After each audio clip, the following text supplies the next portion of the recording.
नमस्कार। चलिए करते हैं सीधी बात और समझते हैं पाकिस्तान ने भारत के खिलाफ एक साजिश रची और जो चिकन नेक है ना भारत बांग्लादेश के जो बॉर्डर पे उसको काटने के लिए ये सारी तैयारियां थी। अब कहां से ये कैसे पाकिस्तान ने रचा चलिए समझते हैं, क्योंकि बांग्लादेश एयरफोर्स के अंदर से कुछ पाकिस्तानियों को गिरफ्तार किया गया और बहुत सारे पाकिस्तानी जो है वहां से भागने में भी सफल हो गए। भारत का यहाँ पे क्या ऑपरेशन चला चलिए समझते हैं। तो लेकिन अगर इसकी पृष्ठभूमि को आप देखोगे तो मोहम्मद यूनिस का कार्यकाल अगर आपको याद हो तो उस समय बांग्लादेश की नजदीकियां जो है वो पाकिस्तान के साथ में बहुत ज्यादा अच्छी हो गई थी और उसी समय पाकिस्तान की जो खुफिया आईएसआई एजेंसी है उसने अपनी पैठ जो है वो बांग्लादेश में बना ली थी। अगर आप देखोगे तो अप्रैल के शुरुआत में डॉक्टर खलीलुर रहमान जिन्होंने पहले वो मोहम्मद यूनुस के राष्ट्रीय सुरक्षा सलाहकार के रूप में भी काम कर रहे थे और उन्होंने इन सारी चीजों को देखा था। अभी हाल ही में वो बांग्लादेश के विदेश मामलों के मंत्री के तौर पर भारत में आए थे। भारत में क्यों आए थे? क्योंकि उनको सहायता चाहिए थी। सहायता किस लिए? कि डीजल की आपूर्ति कर दीजिए और इसके साथ में जो है करेंसी स्वैप जो है उसकी व्यवस्था कर दीजिए कि हमारे पास में वो भी बहुत कम हो गई है। और इन सारी चीजों के बाद में भारत सहमत हुआ और उसने 7,000 टन डीजल की आपूर्ति जो है वो करने के कुछ ही समय बाद बांग्लादेश सेना के भीतर जमे हुए पाकिस्तानी नेटवर्क के खिलाफ एक बड़े पैमाने पर कार्रवाई चालू हो गई। तो आप समझ रहे हो ना कि सारा किस तरफ है। तो एक्चुअल में क्या हुआ?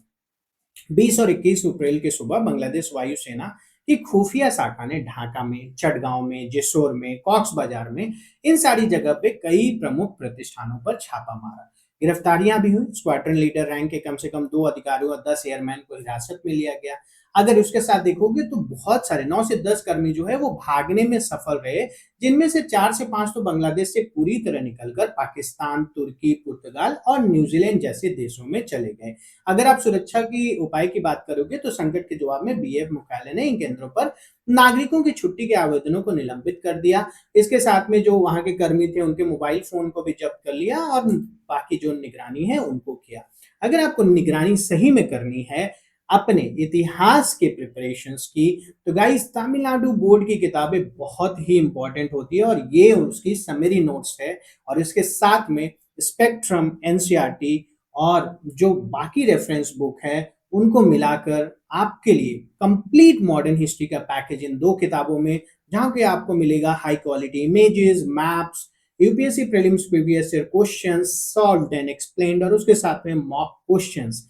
गाइस पिछले कुछ एग्जाम्स में हमने देखा कि बहुत सारे क्वेश्चंस मॉडर्न हिस्ट्री के हमारे इन नोट्स से आए हैं। तो आप इसे मिस नहीं कर सकते हो। आपके लिए इंट्रोडक्टरी ऑफर है 99 रुपीज और ओनली सीमित समय के लिए। After that you might have to pay 250 for it. Well, let's go ahead. TTP का जो पर्दाफाश है और आईएसआई की हकीकत क्या है। अब देखिए, बांग्लादेश से जो आधिकारिक मीडिया रिपोर्ट आई उन्होंने कहा कि इसमें जो हाथ है वो तहरीक तालिबान पाकिस्तान का है।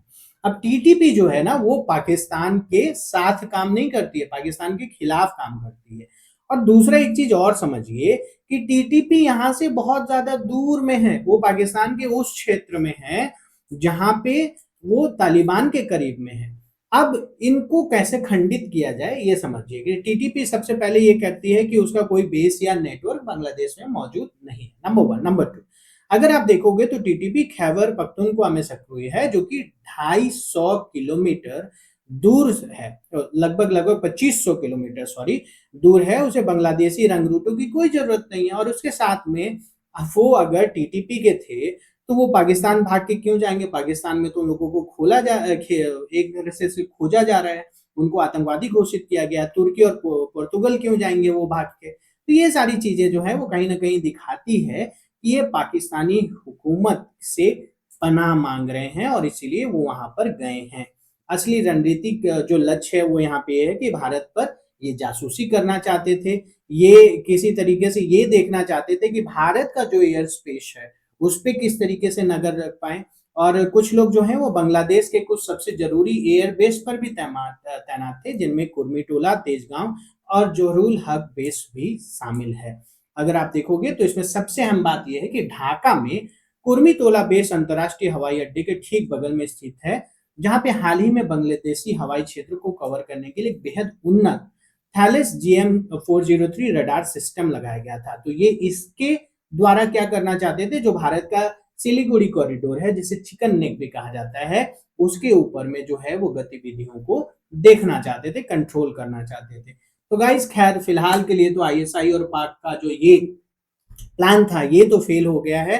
क्या कहना है आपको इस बारे में कि बांग्लादेश की मीडिया इसे क्यों छुपा रही है? क्योंकि कहीं न कहीं बांग्लादेश की नई सरकार बनी है, वो नहीं चाहते हैं कि पाकिस्तान के साथ डायरेक्टली उनका कोई भी लड़ाई या झगड़ा हो, या फिर ये मुद्दा अगर अंतर्राष्ट्रीय मंचों पर आए तो फिर से भारत और पाकिस्तान का युद्ध होने की संभावना बने। लेकिन आप तो समझदार हैं, आप बताइए कि एक्चुअल में क्या हुआ है यहाँ पर? और अगर कोई भी ऐसा मुद्दा आपको लगता है कि आपको सरल तरीके से समझना है, तो हमें ज़रूर बताइए।